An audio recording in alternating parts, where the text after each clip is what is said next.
Assalamualaikum warahmatullahi wabarakatuh. Kita lanjutkan materi berikutnya, UKBM keempat, KBET ketiga, terkait dengan ijtihad.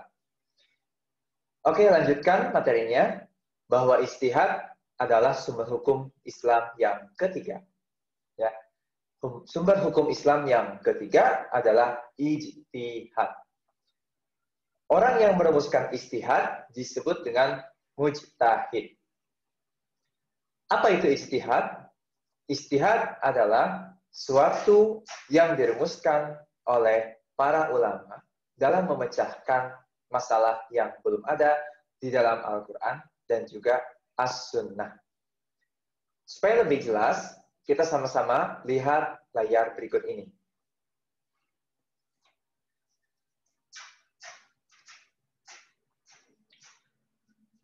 Ada istilah dengan ijtihad.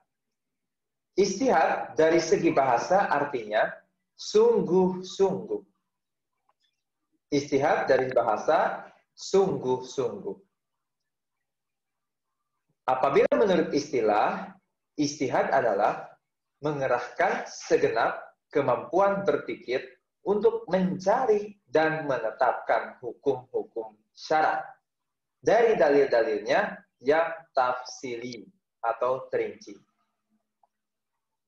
Maka ijtihad itu adalah sesuatu yang ditetapkan hukum-hukum syaraknya yang belum ada di dalam Al-Quran dan As-Sunnah. Menurut istilah ulama usul fikih, bahwa ijtihad adalah mengerahkan segenap kemampuan secara maksimal untuk mengistimbatkan atau menetapkan hukum atau untuk menerapkan hukum. Ya. Maka dari itu ijtihad sangat penting. Apakah bisa berijtihad pada hari ini? Sangat bisa. Karena perkembangan zaman itu pasti akan terjadi. Ya. Kemudian lanjutkan. Dasar hukum ijtihad, ya, yaitu Al-Quran itu sendiri, kemudian Al-Hadis, atsar sahabat, fatwa imam mujtahidin. Ya. Ijtihad bersumber dari dasar hukumnya ada Al-Quran, tentu. Kemudian hadis juga tentu. Atsar sahabat, fatwa imam mujtahidin. Ya.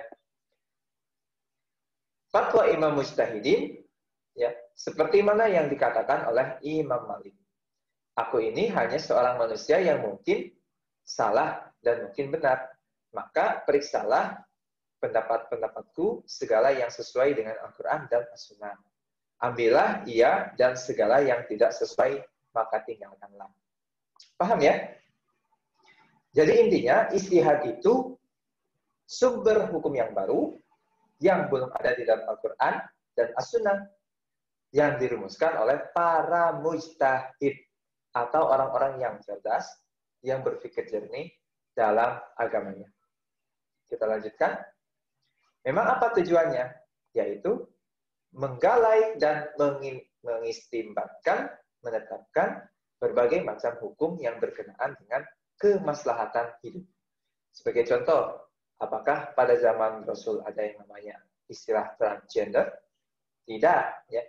Saat ini ada. Menurut Islam seperti apa? Maka ijtihadlah yang berbicara. Memang ada ijtihad di Al-Quran, memang ada transgender dalam Al-Quran dan hadis. Tidak ada.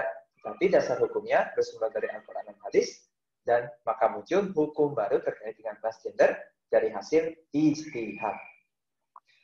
Kemudian, metode ijtihad, ya, ada dua. Ada ijtihad fardhi, ada juga ijtihad jami ijma. Ya, ijtihad yang dilakukan oleh para mujtahid secara berkelompok. Kalau ijma, ya. Kalau fardhi, ya sendiri. Dalam pelaksana ijtihad dibagi 4, yaitu ijma, qiyas, istihsan, dan juga masalihul mursalah. Memang apa, ya, fardhi dan jami itu yang bisa membedakan? Kalau fardhi, ya, hanya sendiri saja berijtihad. Tetapi tentu atas kesepakatan juga yang lainnya. Kalau jami, Ya, ini bersama. Contohnya MUI kalau di Indonesia. Majelis Ulama Indonesia. Kemudian dalam pelaksanaannya, kalau ijma contohnya artinya kesepakatan para ulama ya dalam menetapkan suatu hukum baru. Kalau kias ini mengkiaskan atau mengkiaskan itu memisalkan ya. Contoh kalau ijma itu misalkan terkait dengan tadi transgender. Kalau kias contohnya yang lainnya seperti dalam Al-Qur'an ada melarang kita untuk meminum khamar ya. Dalam kias menyebutkan bahwa khamar itu juga sejenis dengan alkohol. Sehingga itu pembahasannya pada kias. Kemudian istihsan ya. Istihsan itu satu kesepakatan dalam suatu ijtihad. Kemudian masalihul masalah nanti ada pembagian hukum yang lainnya seperti wajib, sunnah, mubah, makruh dan juga haram. Kalau wajib dilaksanakan maka dapat pahala, kalau tidak mendapatkan dosa. Kalau sunnah dilaksanakan dapat pahala, kalau tidak sia-sia. Kalau mubah dilaksanakan tidak apa-apa, tidak dilaksanakan pun tidak apa-apa. Kalau makruh dilaksanakan sia-sia, kalau misalkan tidak dilaksanakan justru mendapatkan nilai kebaikan. Kalau haram dilaksanakan justru mendapat dosa, kalau tidak dilaksanakan mendapatkan pahala. Oke, kita lanjutkan. Fungsi hukum Islam dalam kehidupan ya. Nanti Bapak akan melihatkan contoh sebuah kenapa adanya ijtihad. Ini cerita ya kisah sahabat Nabi yang namanya Mu'az bin Jabal. Seorang pelita ilmu dan amal. Kenapa? Ini Mu'az ditanya oleh Rasulullah ya. Ketika Rasulullah hendak mengirimnya ke Yaman, lebih dulu ditanyainya, apa yang menjadi pedomanmu dalam mengadili sesuatu, hai Mu'az? Kemudian kata Mu'az, ya kitabullah, yaitu Al-Quran. Bagaimana jika kamu tidak dijumpai dalam kitabullah? Ya, tanya Rasulullah. Kata Mu'az, saya putuskan saja dengan Rasulullah Sallallahu Alaihi Wasallam. Namun, jika tidak kamu temui juga dalam sunnah Rasul, bagaimana? Kemudian Mu'az menjawab, saya pergunakan pikiranku untuk berijtihad. Dan saya akan berlaku sia-sia, jawab Mu'az. Jadi pada intinya, ijtihad itu muncul ketika adanya dialog di antara Rasulullah dengan Mu'az. Paham ya?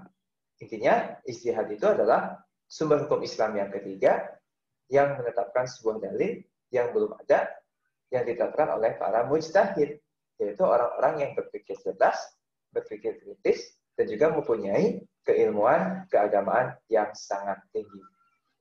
Dan juga tentunya perilaku yang baik pula.